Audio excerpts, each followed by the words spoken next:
The FBI's Most Wanted list names some of the scariest people who are still on the loose after managing to evade law enforcement, seemingly getting away with their crimes.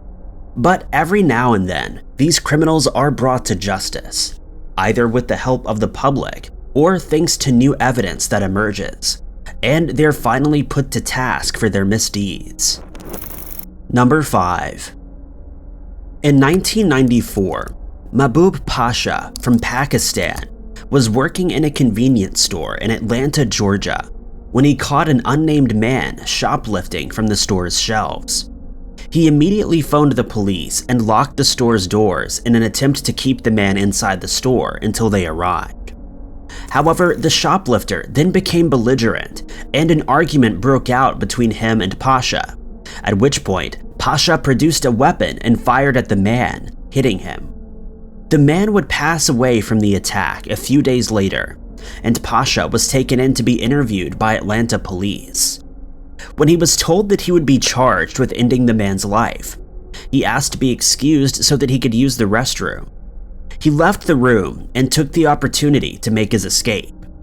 6 years later, he would be tracked down in Brooklyn, New York, where he was arrested before being returned to Georgia to stand trial. During this time, he was diagnosed with medical issues, and the charges against him were dismissed. But 3 years later, it would come to light that Pasha's medical condition was misdiagnosed, and the district attorney's office made the decision to reinstate the charges against him. But he has not been tracked down and remains on the FBI's Most Wanted list. He's been charged with murder, aggravated assault, possession of a firearm during commission of a crime, and unlawful flight to avoid prosecution. If you know the whereabouts of Mahbub Pasha, or have any information that could lead to his arrest, you can contact your local FBI field office or nearest American embassy. Number 4. On the 25th of October, 2010, 52-year-old Sue Ann Markham, a professor at the American University, was found deceased by her close friend, Larry March, on the basement stairwell at her new home in Bethesda, Maryland. March had driven to her house for one of their frequent visits, and upon arrival, he let himself in as Sue had given him a key to the house.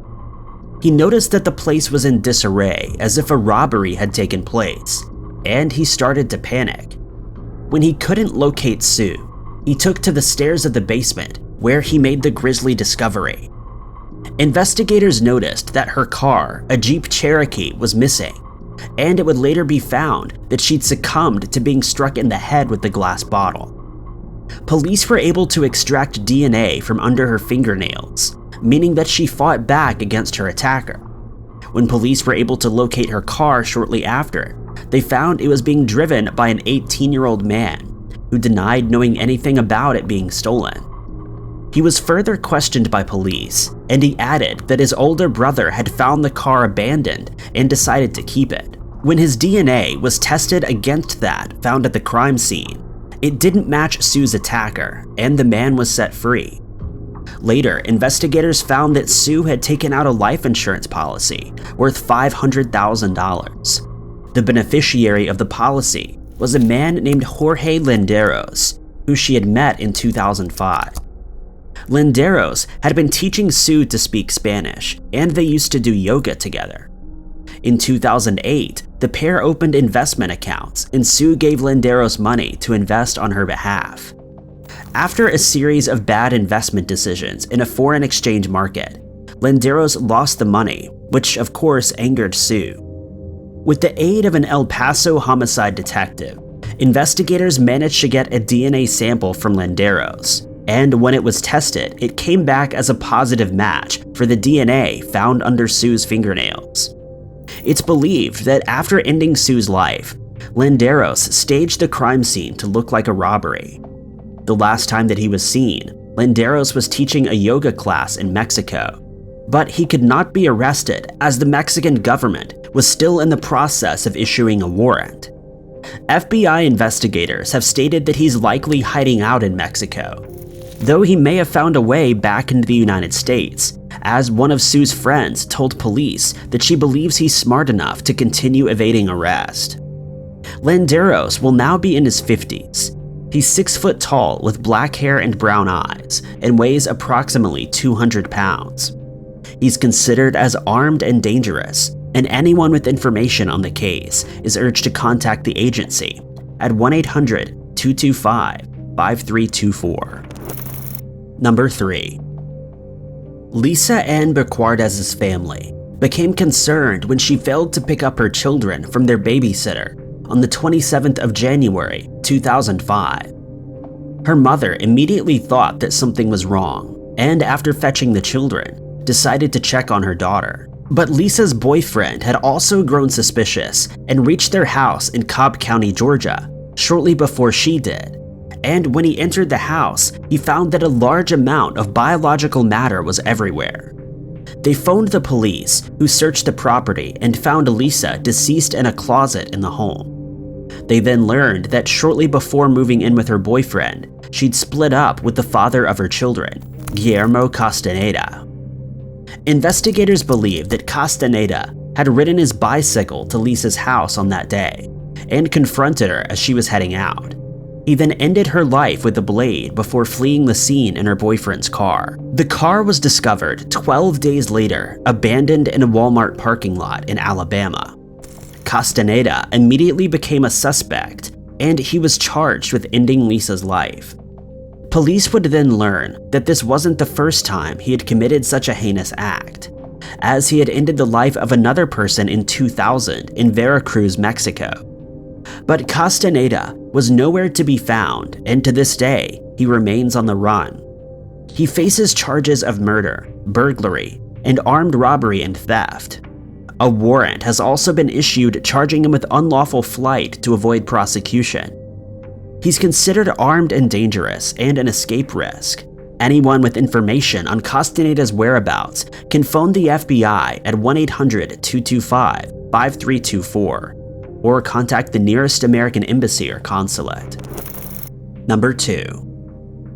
In 1983, Sidney Wells was studying at the University of Colorado in Boulder, and he was dating Shauna Redford, the daughter of well-known actor Robert Redford. Sid was studying journalism and was also a member of the Navy Reserve's Officers Training Corps program at the university. During this time, he lived with his older brother, Sam, in the Spanish Towers condominiums, located off of 29th Street. And in a bid to make a little extra rent money, they decided to take in a roommate, 24-year-old Thane Samika, who, unbeknownst to the brothers, was known as a college dropout and drifter. Samika was deep in debt and had been ducking bills for some time. He was said to be a sloppy individual, usually unemployed, and was known to easily lose his temper. He was also in the habit of using illegal substances, but he could rarely afford them, and according to his family, he had struggled with mental issues and blackouts in the past. Before long, the two brothers started having issues with Samika, as his rent went unpaid, and he rarely left the apartment. Sid confronted him about the rent money, and they came to an agreement for it to be paid by the 1st of August. Sam had been away on a camping trip, and when he returned on the 1st of August, found the apartment unlocked with the furniture strewn across the floor. He then made a shocking discovery. His brother was lying deceased on the floor after being attacked with a firearm. He found a note from Samika on a coffee table, stating that he was leaving to visit his family in Akron, Ohio, and that he would be returning later in the week. Sam dialed 911, and upon investigation, Samika was identified as a suspect. On the 6th of October, he was arrested, but he maintained that he had nothing to do with the case.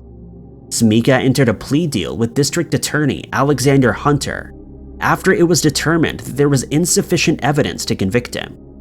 He was let go without any charges filed against him, and it became an FBI cold case. Samika stayed in Boulder for a while, after which he told his family he was leaving, and he's been missing since 1986. The last time any trace of Samika was found was when his car, which was given to him by his father, was discovered abandoned in Beverly Hills, California in that same year.